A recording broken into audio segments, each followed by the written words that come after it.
Hello दोस्तों, आज मैं अम्ल, क्षारक एवं लवण के बारे में पढ़ेंगे। अध्याय नंबर 2 एनसीईआरटी बुक का है, ठीक है।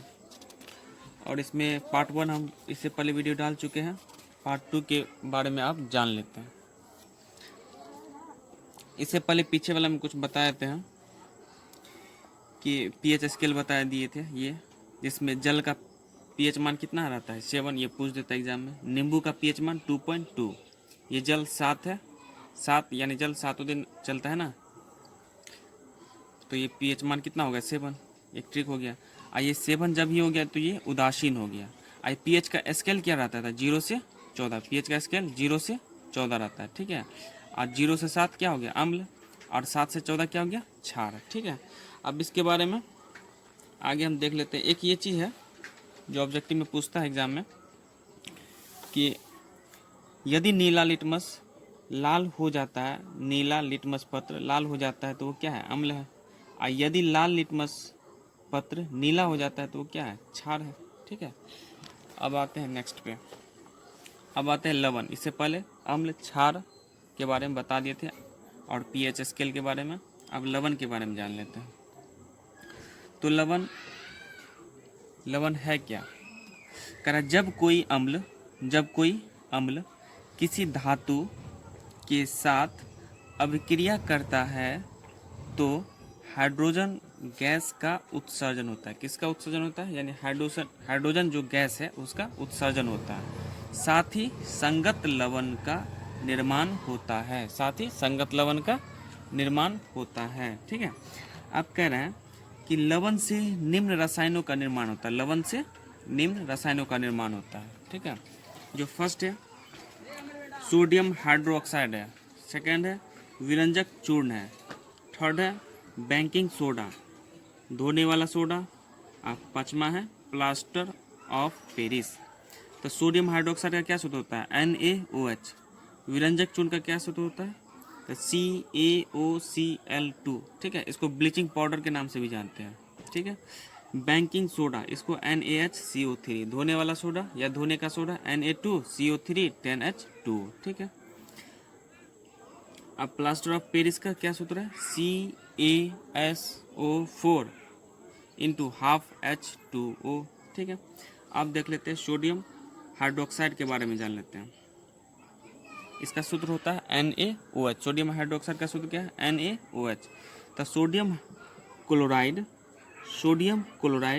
के जलीय विलयन मतलब क्या एक्वस के रूप में जलीय विलयन से विद्युत प्रभावित करने पर यह वियोजित होकर सोडियम हाइड्रोक्साइड का निर्माण करता है। यहाँ पे उदाहरण देख लीजिए कि NaCl प्लस H2O, NaCl मतलब क्या सोडियम क्लोराइड और H2O जल, ये क्या बनाता है NaOH सोडियम हाइड्रोक्साइड, ठीक है। NaOH प्लस Cl2 हो गया क्लोरीन, और ये H2 हाइड्रोजन हो गया। अब इसका उपयोग देख लेते हैं। उपयोग हो गया ईंधन के लिए यूज किया जाता है, जल की स्वच्छता के लिए भी यूज करते हैं, ठीक है। सोडियम हाइड्रोक्साइड का जल की स्वच्छता के लिए। इसके बाद धातुओं से ग्रीज हटाने के लिए, ठीक है, धातुओं से ग्रीज हटाने के लिए। अब देख लेते हैं विरंजक चूर्ण के बारे में। किसके बारे में विरंजक चूर्ण। विरंजक चूर्ण क्या होता है, इसको हम ब्लीचिंग पाउडर भी कहते हैं। क्या कहते हैं ब्लीचिंग पाउडर। विरंजक चूर्ण को ब्लीचिंग पाउडर भी कहते हैं। इसका सूत्र होता है CaOCl2। ये बहुत इंपॉर्टेंट क्वेश्चन है, फॉर्मूला पूछ देता है एग्जाम में, ठीक है। या ब्लीचिंग पाउडर का सूत्र CaOCl2 या फिर विरंजक चूर्ण का सूत्र CaOCl2। इसको हम रासायनिक नाम क्या है calcium oxychloride, calcium oxychloride, Ca से कैल्शियम, OCl2 से ऑक्सीक्लोराइड, ठीक है। अब इसका देख लेते हैं कि शुष्क बुझे हुए चूने का सूत्र, बुझे हुए चूने का सूत्र क्या होता है CaOH2। ये भी एग्जाम में पूछ देता है ऑब्जेक्टिव में। बुझे हुए चूने का सूत्र CaOH2। तो शुष्क बुझे हुए चूने पर क्लोरीन की क्रिया से विरंजक चूर्ण का निर्माण होता है। क्लोरीन की क्रिया से विरंजक चूर्ण का निर्माण होता है। उदाहरण के लिए देख लेते हैं कि CaOH2 प्लस Cl2 मिले क्या बनता है, CaOCl2 प्लस H2O बनता है। ठीक है, इसका नेक्स्ट देखते हैं।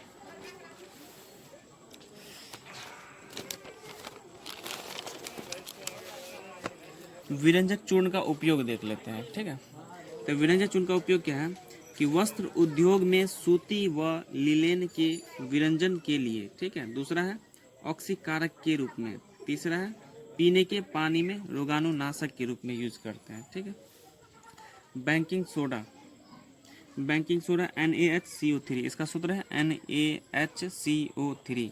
यह एक दुर्बल असंक्षारक है। क्या है, दुर्बल असंक्षारक है।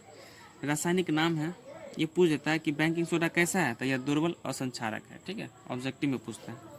इसका रासायनिक नाम है, बैंकिंग सोडा का रासायनिक नाम है Na यानी सोडियम HCO3 हाइड्रोजन कार्बोनेट। तो सोडियम हाइड्रोजन कार्बोनेट। ठीक है, इसका उदाहरण है NaCl plus H2O plus CO2 plus NH3, ये मिलकर क्या बनता है NH4Cl प्लस NaHCO3। ठीक है, ये बैंकिंग सोडा का सूत्र है। ठीक है, NaHCO3। NH4 क्या हो गया, अमोनिया क्लोराइड हो गया, अमोनिया क्लोराइड हो गया। NH3 अमोनिया, देखिए NH3 अमोनिया, NH4 लग गया तो क्या अमोनिया अमोनियम हो जाएगा। ठीक है, और Cl है तो क्लोराइड हो जाएगा। CO2 कार्बन डाइऑक्साइड हो गया, H2O जल हो गया, और NaCl क्या है, सोडियम क्लोराइड। यहाँ तक कोई दिक्कत नहीं। इसका उपयोग देख लेते हैं, ये भी बहुत इंपॉर्टेंट क्वेश्चन है। उपयोग फर्स्ट में, बैंकिंग सोडा का उपयोग खाने की चीज़ों को मुलायम करने के लिए या स्पंजी करने के लिए, जैसे पावरोटी होता है, या खस्ता बनाने के लिए हम यूज करते हैं बैंकिंग सोडा का। दूसरा उपयोग क्या है, बैंकिंग सोडा के क्षारीय होने के कारण ये पेट में अम्ल की मात्रा की अधिकता को कम या उदासीन करके राहत पहुंचाने के लिए उपयोग किया जाता है। ठीक है, तीसरा है इसका उपयोग सोडा, अम्ल, अग्निशामक में भी किया जाता है। चौथा है कि कभी कभी इसका उपयोग खाने को शीघ्रता से पकाने के लिए भी किया जाता है। शीघ्रता यानी जल्दी से पकाने के लिए भी इसका हम बैंकिंग सोडा का यूज करते हैं। इसमें से आप 2 या 3 एग्जाम्पल दे सकते हैं। ठीक है, इसके बाद धोने वाला सोडा यानी धोने का सोडा। धोने का सोडा, या इसको इंग्लिश में कहते हैं वॉशिंग सोडा। वॉशिंग सोडा, इसका सूत्र होता है वॉशिंग सोडा का सूत्र या धोने का सोडा का सूत्र क्या है, Na2CO3 इंटू 10H2O। ठीक है, जल का 10 अणु है, Na2CO3 इंटू 10H2O। अब इसका रासायनिक नाम है sodium carbonate decahydrate. Sodium carbonate, Na2CO3 का क्या हो गया, सोडियम कार्बोनेट, और 10H2O ये हो गया डेकाहाइड्रेट। इसके मिलकर क्या बनता है, डेकाहाइड्रेट। अब देखते हैं, तो सोडियम कार्बोनेट के पुनः क्रिस्टलीकरण से धोने का सोडा प्राप्त होता है। ठीक है, उदाहरण के लिए Na2CO3 प्लस 10H2O, ये मिलकर बनता है Na2CO3 इंटू 10H2O। अब इसका उपयोग देख लेते हैं कि सोडियम कार्बोनेट का उपयोग कांच, साबुन, कागज उद्योगों में होता है, कागज उद्योगों में होता है। दूसरा है घरों में साफ सफाई के लिए भी यूज करते हैं, नहीं, घरों में साफ सफाई के लिए भी प्रयोग करते हैं। तीसरा है जल की अस्थायी कठोरता हटाने के लिए भी यूज करते हैं। अस्थायी कठोरता को हटाने के लिए भी हम धोने का सोडा यूज करते हैं। ठीक है, ये भी एग्जाम में पूछता है। चौथा क्वेश्चन है प्लास्टर ऑफ पेरिस। इसका सूत्र होता है CaSO4 इंटू हाफ H2O। रासायनिक नाम है calcium sulphate hemihydrate. Calcium sulphate hemihydrate. इसको हम जिप्सम को 373 केल्विन पर या 373 केल्विन पर गर्म करने पर या जल के अणु त्याग कर कैल्शियम सल्फेट अर्धहाइड्रेट या हेमीहाइड्रेट बनाता है। अर्धहाइड्रेट या हेमीहाइड्रेट बनाता है। उदाहरण में देख लेते हैं कि CaSO4 इंटू हाफ H2O, ये प्लास्टर ऑफ पेरिस का सूत्र है। ठीक है, प्लस 1/1/2 H2O, ये मिलके क्या बन जाता है CaSO4 इंटू 2H2O, ये जिप्सम का सूत्र है। इसको क्रिया करके क्या बनता है CaSO4 इंटू 2H2O, ठीक है। यहाँ पे 1/2H2O है। अब इसका उपयोग देख लेते हैं। उपयोग है टूटी हुई हड्डियों को सही जगह पर स्थिर रखने के लिए। अगर कोई भी हड्डी जुट जाता है तो वही प्लास्टर ऑफ पेरिस का यूज़ करते हैं, ठीक है। तो सही करने के लिए, टूटी हुई हड्डियों को सही जगह पर स्थिर रखने के लिए। दूसरा है खिलौने तथा सजावट का निर्माण या सजावट का सामान बनाने के लिए भी। तीसरा है दीवार की सतह को चिकना बनाने के लिए भी हम यूज करते हैं, प्लास्टर ऑफ पेरिस का यूज करते हैं, ठीक है। अब एक चीज़ क्वेश्चन है बुक में भी, जो इम्पोर्टेंट क्वेश्चन भी है इसमें, कहता है कि प्लास्टर ऑफ पेरिस का